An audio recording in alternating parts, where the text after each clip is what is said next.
आज केंद्रीय वित्त मंत्री श्रीमती निर्मला सीतारमण जी ने देश के सभी राज्यों के वित्त मंत्रियों की एक बैठक बुलाई थी, जो सामान्यतया केंद्र के बजट से पूर्व परामर्श के लिए बुलाई जाती है। उसमें सभी प्रदेशों ने अपने अपने सुझाव दिए हैं। हमने भी कुछ सुझाव दिए हैं। पहला विषय तो हरियाणा के बारे में मैंने बताया कि हमारा जो वित्तीय प्रबंधन है उसको हमने बहुत अच्छी प्रकार से मेंटेन किया हुआ है। कोविड के बावजूद भी जो सीमा FRBM की 5% कर दी गई थी 2021 में, हमने 2.90 पर ही मेंटेन किया हुआ है। हमारे आर्थिक प्रबंधन की दृष्टि से हमने उसका एक प्रकार से सुधार लाने की दृष्टि से वी शेप, क्योंकि कोविड के बाद जो एक डाउन आर्थिक स्थिति हुई थी उसको वी शेप ऊपर उठाने के लिए, उसके लिए भी अलग से हमने अपनी रणनीति बनाई है। तो भी जो केंद्र का बजट है उसके नाते से पहला एक सुझाव मैंने दिया कि GST जो कंजम्पशन बेस्ड है वो हमारे यहाँ चूँकि प्रोडक्शन भी अच्छी होती है, ज़्यादा होती है, हमने एकदम प्रोडक्शन बेस्ड तो नहीं कहा, लेकिन हाइब्रिड एक मॉड्यूल बनाया जाए जिसमें कंजम्पशन भी और प्रोडक्शन भी, ये दोनों को ध्यान में रख करके किया जाए, ताकि उसमें से प्रोडक्शन करने वाले प्रदेशों को भी उसमें ज़्यादा लाभ हो सके और रोज़गार वहाँ बढ़ाया जा सके। फिर NCR प्लानिंग बोर्ड में जैसे नाबार्ड रूरल इंफ्रास्ट्रक्चर के लिए 2.75% इंटरेस्ट पर कर्ज देता है, इसी प्रकार से अर्बन जो इंफ्रास्ट्रक्चर है उसके डेवलपमेंट पर भी NCR प्लानिंग बोर्ड 2.75% पर हमको ऋण उपलब्ध कराए, ताकि हम NCR में और तेज़ गति से इंफ्रास्ट्रक्चर को बढ़ा सकें। राखी गढ़ी के लिए अलग से बजट का प्रावधान किया जाए, क्योंकि एक बहुत बड़ा वो केंद्र, ऐसा विश्वविख्यात केंद्र है, वो बनेगा, तो उसके लिए बजट का को प्रावधान किया जाए। मुद्रा स्कीम में जो गरीब परिवार हैं, खासकर के जैसे हमने मुख्यमंत्री अंत्योदय परिवार योजना चलाई है, उसमें बड़ी संख्या में लोगों को मुद्रा के माध्यम से जो लोन मिल रहा है, उसमें भी सेंटर जो है उसका इंटरेस्ट सबवेंशन यानी ब्याज माफ़ी, ये उनकी कोई एक योजना बनाए, इस प्रकार से हमने कहा है। FPOs जो किसानों के संगठन होते हैं, उनकी ऋण की सीमा, उनकी सब्सिडी की सीमा 2 करोड़ रुपया है, उसको भी बढ़ाया जाए, ताकि कुछ और बड़े प्रोजेक्ट्स भी वहाँ फूड प्रोसेसिंग के वो सब संभव हो सके लगाना, तो इसलिए उसकी जो उनको ग्रांट है उसकी सीमा बढ़ाई जाए। MSME का भी बहुत बड़ा विस्तार हो रहा है, इसमें एक्सपोर्ट के लिए कुछ सब्सिडी का निर्धारण किया जाए, ताकि वो लोग भी एक्सपोर्ट कर सकें और हमें कंटेनर्स भी उपलब्ध कराएं, ताकि हम उनके सामान को जो पोर्ट्स हैं वहाँ तक भेजने की अपनी व्यवस्था कर सकें। कैपिटल एक्सपेंसेस के लिए अलग से 50 वर्ष की एक राशि प्रांतों को सेंटर उपलब्ध कराता है, वो भी ब्याज मुक्त होती है, तो 50 वर्ष बाद उसको रिफंड करना, वापस करना होता है, लेकिन वो राशि बहुत कम है। हमें पिछले वर्ष में सिर्फ 91 करोड़ रुपया मिली है। हालांकि कोविड के कारण से ये कम हुई है, इससे पहले थोड़ा ज़्यादा मिलती थी, लेकिन उसकी सीमा भी बढ़ाई जाए।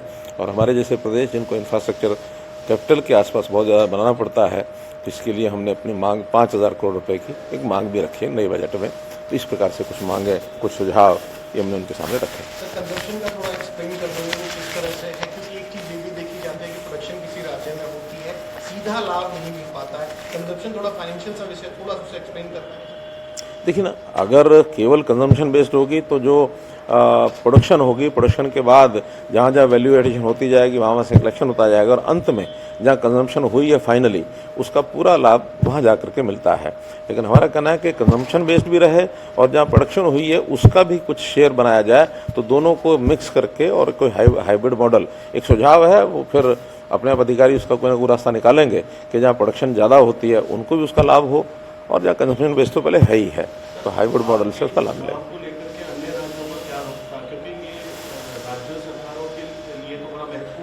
अलग अलग राज्यों की अलग अलग राय हो सकती है।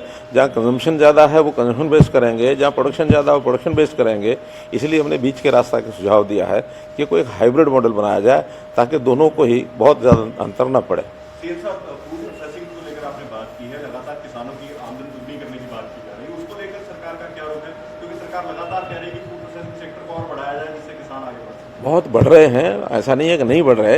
ये एक जो आप लोग कहते हैं कि किसानों की आय डबल बढ़ाया जाए, ये कुछ सिंगल एक काम से, एक प्रोजेक्ट से और एक फेज़ में होने वाला ऐसा नहीं है। एक मल्टीपल प्रोसेस है और उसको लगातार हम चला रहे हैं।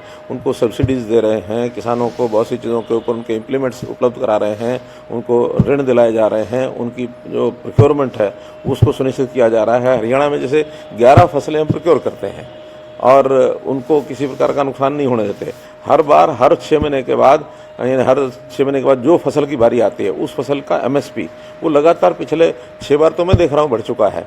तो ये सारी चीज़ें बढ़ रही हैं, गन्ने का रेट वो बढ़ रहा है। तो इस नाते से ये चीज़ें एक एक करके आगे बढ़ रही हैं। अभी FPOs हमारे यहाँ लगभग 600 FPOs हरियाणा में खुल चुके हैं। 1000 का हमारा इस बार टारगेट है।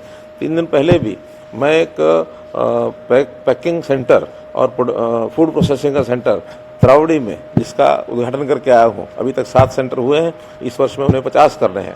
तो और उसी प्रकार से कृषि से साथ जुड़े हुए अन्य उद्योग, जैसे मानो मशरूम फार्मिंग है, फिशरीज है, डेयरी फार्मिंग है या बी कीपिंग है, इस प्रकार के सारे प्रोजेक्ट्स इनको भी बढ़ाया जा रहा है ताकि ज़मीन किसी छोटी भी है तो उनके परिवार के सदस्यों को ऐसा बिजनेस मिल जाए। तो ऐसा करके एक एक चीज़ को आगे बढ़ाते बढ़ाते ओवरऑल फार्मर्स की इनकम काफ़ी अच्छी हुई है, लेकिन ये लगातार चलने वाला प्रोसेस है और आगे चलेगा। रेलवे प्रोजेक्ट को लेकर कुछ हुआ, रेलवे प्रोजेक्ट या हेल्थ सेक्टर हेल्थ सेक्टर्स में हमने उनको बताया कि हमारा जो टारगेट है हेल्थ इंफ्रास्ट्रक्चर को बढ़ाने के लिए कि जो हर ज़िले में एक मेडिकल कॉलेज बने, तो उस नाते से अभी 19 ज़िलों में मेडिकल कॉलेजेस या तो जो बन गए हैं, अंडर कंस्ट्रक्शन है, जिनकी योजना बन गई है, घोषणा हो गई है। 3 ज़िले बाकी हैं, अगले आने वाले 22-23 में वो 3 ज़िलों की मैं घोषणा करूँगा। मंत्रिमंडल का विस्तार हुआ, उसके बाद गृह मंत्रालय को लेकर तमाम तरह की खबरें आज की जो मीटिंग थी वो बजट पूर्व परामर्श की मीटिंग थी, उसमें ऐसा कोई विषय नहीं आया।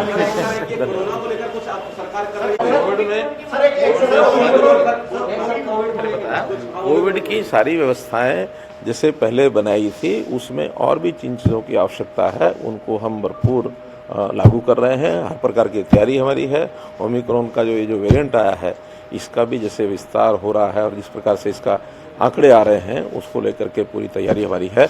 किसी प्रकार की कोई कठिनाई नहीं आएगी।